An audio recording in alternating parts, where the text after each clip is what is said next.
13 जून 2026 असम का Jorhat air force station. तकरीबन सुबह के 10-11 बज रहे थे और मौसम बिल्कुल ठीक था।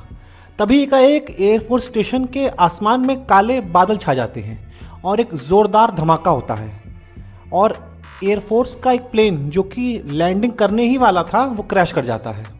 तो आखिर इस पूरे हादसे के पीछे की कहानी क्या है, आइए इस वीडियो में डिटेल में जानते हैं।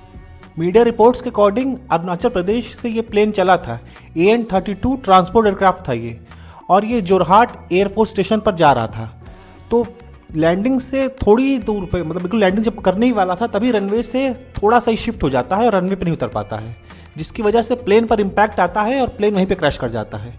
हालांकि प्लेन जब क्रैश होता है उसकी कुछ ही देर के अंदर एयरफोर्स की कुछ टीमें और बचाव की टीमें पहुंच जाती हैं, लेकिन तब तक कई जानें जा चुकी होती हैं। हालांकि ये जो एयरफोर्स स्टेशन है ये इतना नया नहीं है, इसका इतिहास काफ़ी पुराना है। ये एयरफोर्स स्टेशन 1952 से इंडिया में इस्तेमाल हो रहा है और नॉर्थ ईस्ट के हिसाब से, वहाँ के टेरेन के हिसाब से, वहाँ के मौसम के हिसाब से काफ़ी ज़्यादा स्ट्रेटेजिकली इम्पॉर्टेंट ये है, एयरबेस है ये। तो इसका पुराना इतिहास रहा है।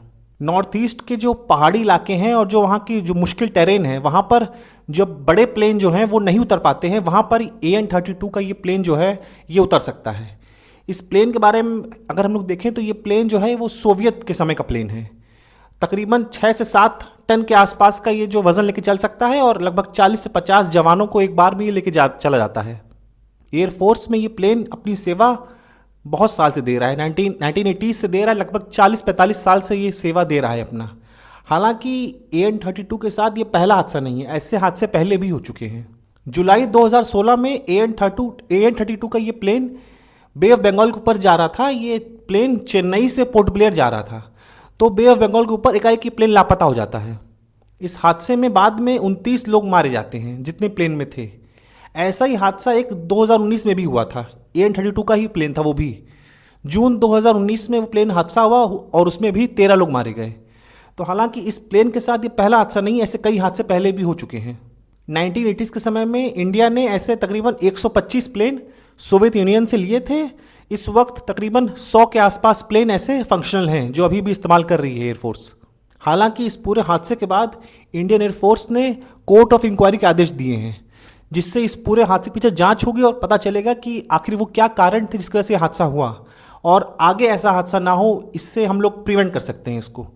इस पूरे हादसे में जो प्लेन के को पायलट थे उनकी जान बच गई है। हालांकि उनका इलाज चल रहा है हॉस्पिटल में, उनकी हालत ठीक नहीं है, लेकिन उनका इलाज चल रहा है। उनका जो बयान है बहुत ज़्यादा इंपॉर्टेंट है इस पूरे केस में, क्योंकि देखा जाए तो वो आखिरी शख्स थे उस कॉकपिट में जो कि वो उस वक्त में थे जब हादसा हुआ है, तो उन्हें ज़्यादा एग्जैक्टली पता है क्या हुआ है। तो उनका जांच बहुत ज़्यादा, इस जांच के बाद उनका जो बयान होगा वो बहुत ज़्यादा इंपॉर्टेंट होगा।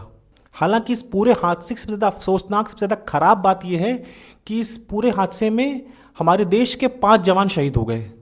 Squadron leader Prashant Singh, flight lieutenant Shubham Kumar, sergeant Jitendra Sharma, Agniveer वायु हेमाराम कुमावत, अग्निवीर वायु दानिश आलम।